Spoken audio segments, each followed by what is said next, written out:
With the exception of rovers and the occasional dust devil, the odds of seeing anything move on Mars are exceedingly low.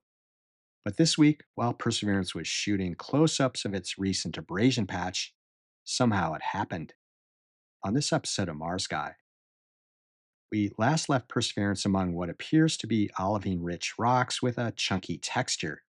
Here's Mars Guy for scale. These rocks could be the result of cataclysmic explosive volcanic eruptions, as I presented in the previous episode.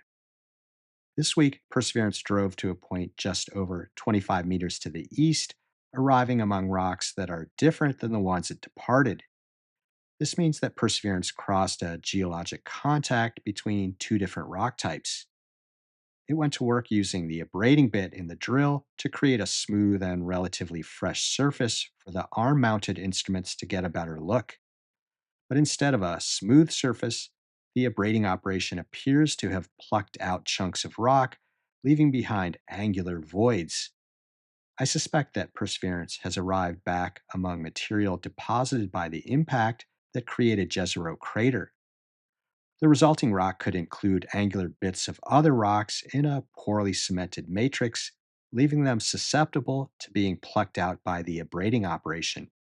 This would explain the variable colors and textures of the chunks visible in this rock. And in a literal aside, Perseverance also inspected this strange little chunky rock, which drew enough interest that the team opted to deploy the gas dust removal tool on it before Watson took a look.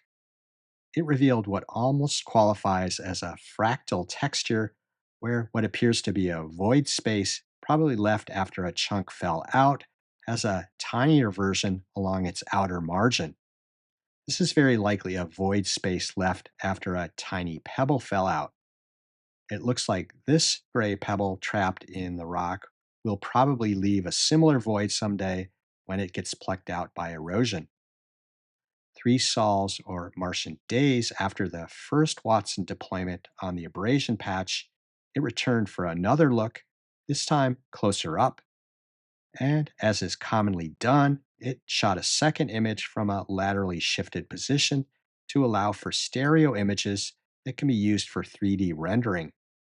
What's not common is to see changes occurring in the 3 minutes elapsed time between the first and second image. And it's not just a few sand grains that have appeared, but a miniature avalanche of grains that have collected in local lows and in isolated occurrences throughout the scene. I wondered if repositioning of the camera for the second image may have inadvertently produced contact of some part of the Watson Sherlock instrument package, knocking loose sand grains into the abrasion patch. But that movement was from right to left. The distribution of the grains looks like they came in from the left, not the right. And such contact is exceedingly unlikely given the safeguards that have thus far prevented it.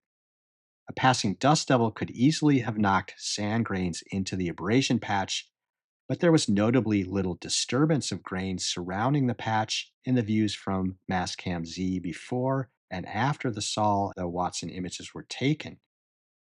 The few grains that have moved perhaps attest to a small gust of wind, just strong enough to dump sand grains into the abrasion patch, but not anything coarser.